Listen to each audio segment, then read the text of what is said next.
Can you build an aquarium using only material that you find in the wild? I think that's a great challenge, and I believe that we can build something really beautiful and unique using only material that we find at a hidden location, a wild location. This is episode 2 of Eco Sundays with Bucket Ponds. So today we're going on a field trip, and for our field trip today, we are going to this hidden stream. Yes. I'm going to play the audio from the recording just so you guys can enjoy the experience. And then we'll pick up the voiceover after we're done collecting. So here we go.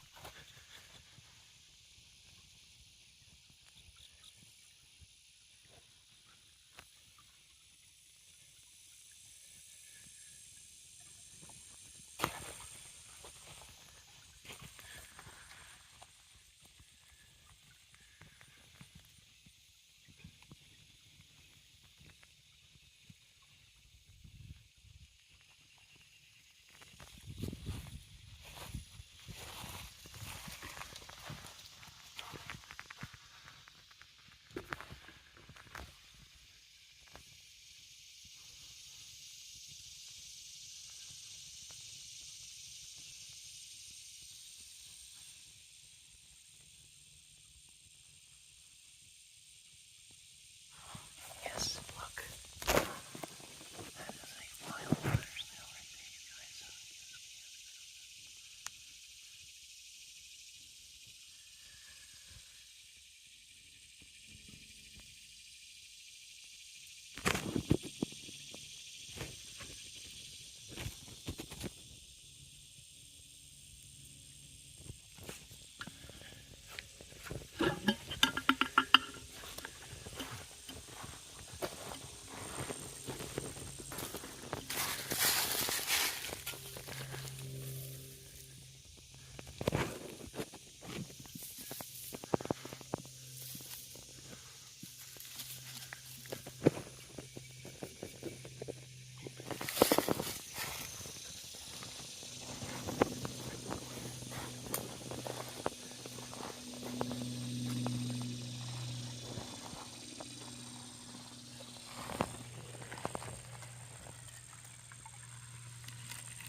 Captured 3 bladder snails. That would be all right.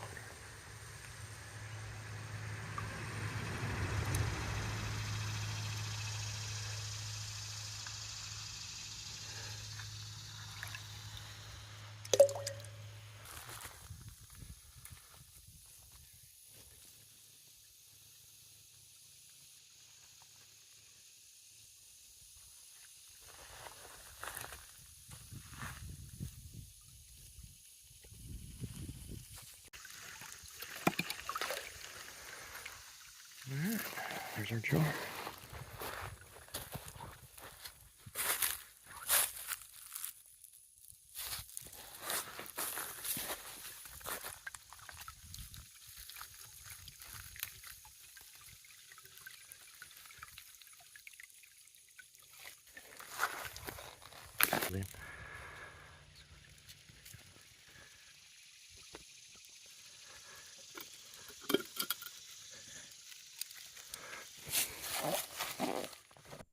All right, and we are back.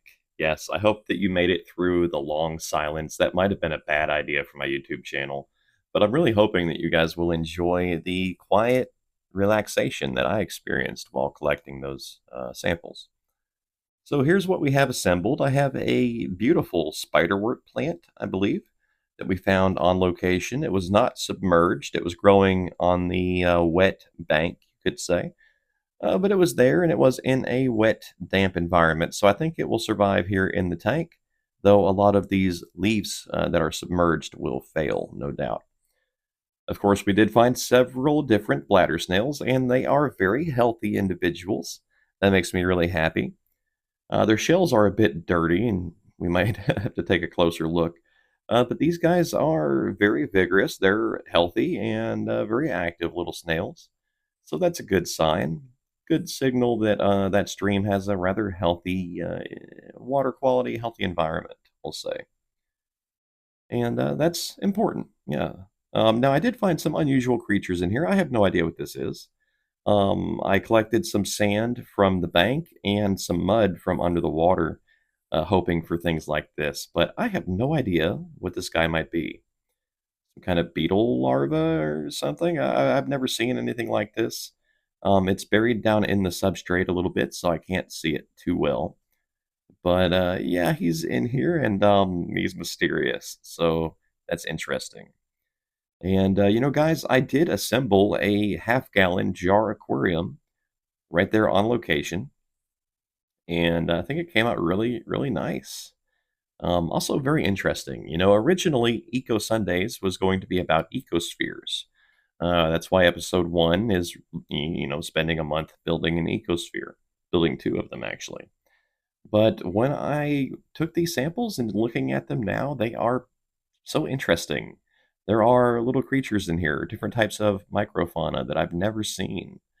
And I don't want to seal them up in an ecosphere. I just can't do it. And more importantly, there's a fish in here. I was so careful not to catch any fish, and still, I caught what appears to be a young female mosquito fish. So, yeah, that's not great. It's a good thing that we did not seal up this project, as that small fish would not survive. I feel bad enough when we seal up some of the snails in an ecosphere, even though I know they can survive for a very long time, for years, and reproduce and live out their lives. Um, it's one thing with an invertebrate, it's another thing with a fish or something like that. So we're going to pull the plants out of here, even though everything looks amazing. There's our little fish there. And to get her out of here, I have to remove this plant just for a little bit, for a little while. And I have to be very careful not to hurt any of the snails or accidentally remove them from the jar. What follows is a horrible period of time of me trying to catch this little fish with a net in a jar. Not as easy as you might think. But we finally got her out of there, and she's now living in her own 10-gallon aquarium for now. But looking at the snails here, we do have what appears to be a giant bladder snail, very reminiscent of our own giant mutant snails that we've seen lately. This guy has a very interesting looking shell. It looks very rigid and bumpy, but I think that's actually dirt and debris. All of the snails appear to be very dirty, and no doubt from the stream, from their environment. But I wonder if that is an effective camouflage or if it's a nuisance. And there's a small creature in here swimming around as well. This little guy. I think it's some kind of diving beetle, but he's a little crazy. And he's really fast, so I can't really record him. But he's in here, and hopefully he will fulfill some role in this ecosystem that I'm trying to capture here, to study and to make use of. As you may know, I run a long-term bladder snail breeding program, and I would love to, to mix in our wild snails into our bloodlines. But before we go about doing things like that, I want to make sure that we don't bring in any parasites into our main snail tanks. So for right now, I am going to cap these wild samples. Everything in this jar is from that stream, the water, the sand, the plant itself, everything. So I'm going to put a little cap on here just in case we caught some mosquitoes or something. And in this cap, using our mesh lid and a rubber band, I'm going to cut a little slice. And in this slice here, we will put our plant. I'll stick it right back in here. These screen mesh lids are surprisingly effective. And I know I keep saying that, but it's the best I got right now. But they are useful for keeping plants in place. Yes. So we'll just stick it right here, right in there. It's going to be a little bit problematic. This is a species of spiderwort. I'm pretty certain. I think it's a small leaf spiderwort, actually, that we've seen in other nearby locations. But I can't say for sure until it makes a flower. I'm not the best identification guy, but who is really? But we will wait until this plant makes a flower if we can get it to that point, which I'm pretty sure we can. But again, those leaves that are going under the water, they will fail. They will wilt, and the snails will eat them. It'll be fine. But yeah, I'm pretty confident that plant should survive in here. It might not thrive, it might not be super happy, but it should grow just like this, much like our dayflower and our other plants that we grow in a similar fashion. If it fails, I will replace it with pothos, and I've fallen in love with pothos lately. I think that pothos and hornwort together can pretty much handle all the filtration in my jars, with the exception of a small water change here and there, you know. Excuse me. But our aquarium looks amazing. And there's that wild giant bladder snail. I'm not joking here, you guys. Those are his cousins, his brothers and sisters, right there beside him. And this guy is huge, humongous, yes. So in the past, we caught a giant snail named Medusa from one of our ponds, and I believe she was infected with a parasite that caused gigantism. That is possible. And she died shortly after she was collected. So if this guy has that same parasite, then he will likely perish as well. So we're going to wait and see. If not, then I have plans to bring him into the breeding program and to mix him with our own giant in that very jar.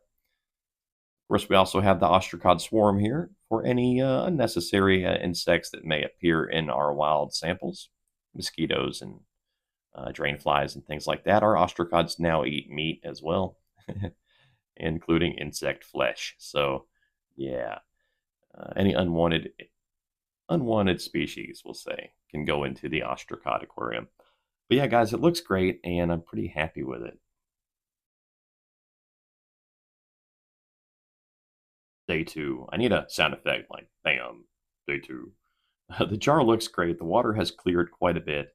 Our snails are doing their funny snail stuff that they do, which is great to see them acting in this way, even though they are wild snails. They've been living in the wild for countless generations. They still derp around in their new aquarium, just like their cousins. And, you know, guys, I am comparing these to my own bladder snails for a reason. Many of you will think, okay, they are different species. But I should tell you that my snails originally came from a wild location less than 2 miles away from this hidden stream. It's a very long story that I don't want to get into right now. But yes, the first of my bladder snails came from there. And I have successfully crossed them with other bladder snails from across the country, from your aquariums. Yeah, in Texas and Florida and Alabama and other places. And so we've created I guess you could say they were different species, but really they're the same snails with significant drift. They've been separated, and I've modified my own bloodlines. So these guys are kind of like a fallback to my original bladder snails. And that's really cool, you know. I'm very excited about that wild giant. If he is healthy and he does not perish, and I don't see any signs of parasitic activity, then we will combine that giant with our own, who I've named Hulk, which you may remember. But we will combine them in a new nursery and hope that they breed, and maybe we can finally get a giant wave of offspring. If this body size is caused by genetics, then it should be possible.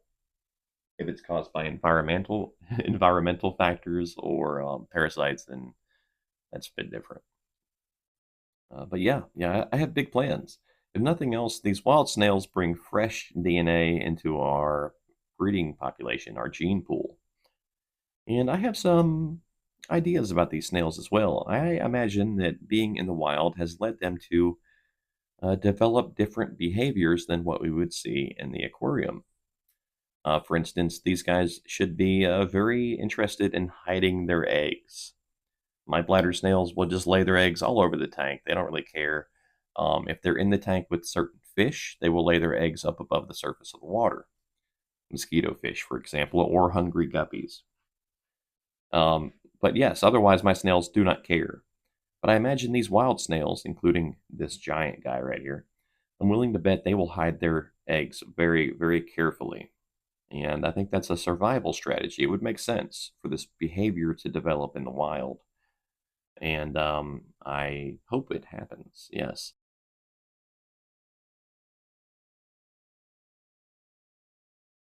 The YouTube members will have seen a few daily posts of me talking about that. I do share a little daily post most times for the YouTube members.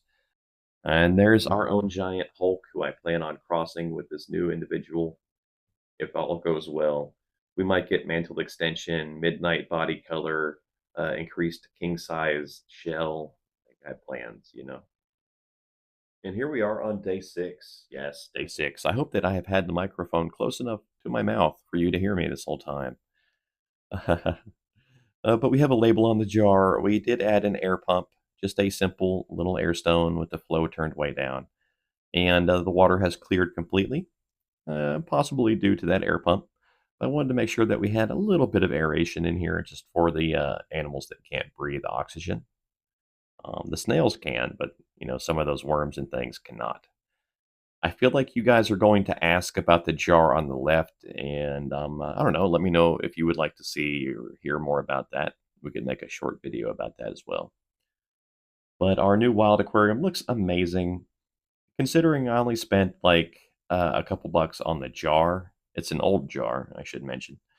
But I used a recycled jar and really just an air stone, a little air pump, a piece of screen mesh, and a rubber band. Everything else was free, found on location. The aquarium industry will have you believe that you need to burn like $300 to have fun with this stuff. But for less than 10 bucks, you can go out there and you can build something beautiful. Now that being said, I would like to remind you guys don't do this. Don't go off in the woods in dangerous places. There can be snakes and spiders and alligators and all sorts of things. So don't do that. Yeah. If nothing else, you can likely ask an aquarium friend, and they might give you some snails or some plants and things that can get you started. That's a much safer alternative. Um, but yeah, I did find a few boogie worms in here as well. Yes, we have some boogie worms. I love those guys. We don't see them often because I believe they like to hide down in the substrate. But I'm hoping having that air pump in here will promote the boogie nature. And there's that giant snail again. I just love this guy. He's amazing. You'll see that their shells are much cleaner now. They're all cleaned up. That's from them just climbing all over each other. And, upon first inspection, I was wondering, like, I don't see any eggs. That's a concern. Are they not breeding in here? Uh, does that mean something's wrong? Are they stressed or are they starving? I do see a ton of microfauna, paramecium, and likely a few other things that we already raise here at the channel. But I'm excited to see what we can culture alongside these snails in their new aquarium. But yes, while looking for eggs, we did finally make some discoveries, and you'll see them momentarily. But the jar is amazing, you guys. I would not change a thing, honestly. An invisible air stone would be really cool if somebody can rig up something like that. There are diving beetles in here. You will see them occasionally darting up and down, and they're too fast to film. But yes, here we are. We have some eggs. Yes, and I was right. They have laid their eggs underneath the leaves of this plant. And not just one or two egg sacs, they've laid a ton, you guys. I'm struggling to get this to capture properly on camera, but there are tons of eggs hanging off of these leaves, especially at the lower part of the jar. And I think that's really cool. So our little friends have been busy in here, and they are expert egg hiders. Now, it's possible that this water from the stream may still contain signals and scents of crayfish and things that may trigger them to act like this. But I'm willing to bet that this is an inherent trait, an instinct that they're following. You can see all the eggs right there. Hopefully, you can see them. But I believe this is instinctual. something our snails lost when I crossed them with all the tank bred buddies from across the continent. So I'm hoping that maybe, if I'm right, we'll be able to breed this behavior back into our bloodline. Imagine one of my snails gets into your tank and he's an expert at hiding his eggs. Also, he's super dark in body color, so he can hide a little better in the shadows.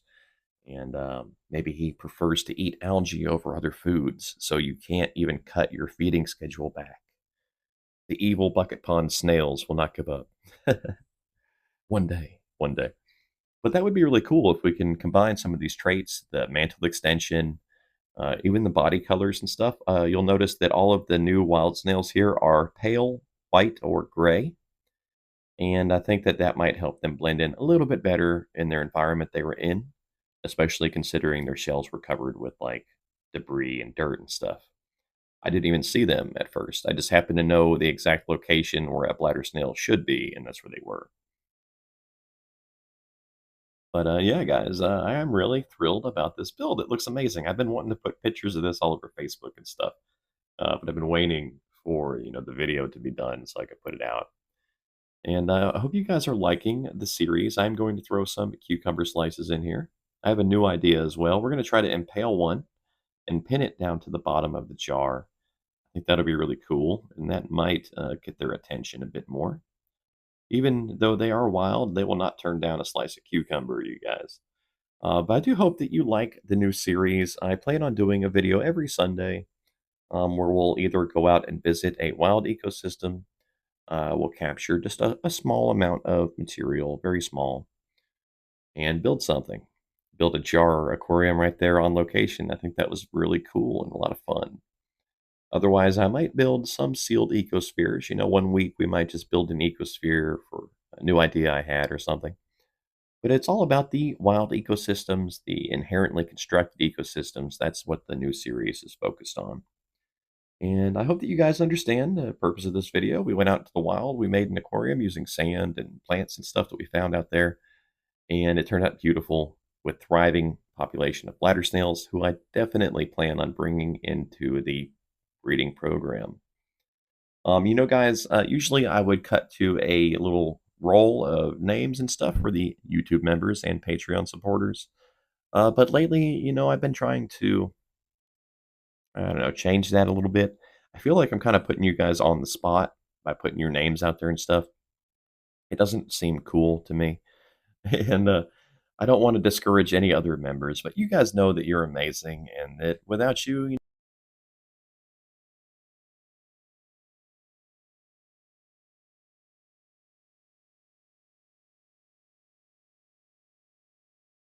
I might not even be doing this. Um, yeah, I don't know. It's a lot of fun here on YouTube, but it's so amazing to have the supporters behind you. My membership fees are only a dollar a month. I don't ask much. Thanks, guys. I appreciate you watching. If you made it through the whole video, then I hope this shot here is a reward for you, showing our giant bladder snail and our boogie worm over there and some eggs and all the good stuff. So I had a lot of fun making this. I'll be doing another video next Sunday, and you might see some fun little bonus video type stuff in the meantime. Otherwise, my name is Terry. This is the Bucket Ponds channel. I hope that you found my videos very easy and friendly to watch, and I hope that you have a good day. And I'll see you again soon. Please remember to like, subscribe, and comment. That means so much to my channel. It goes a long way, you guys, so thank you.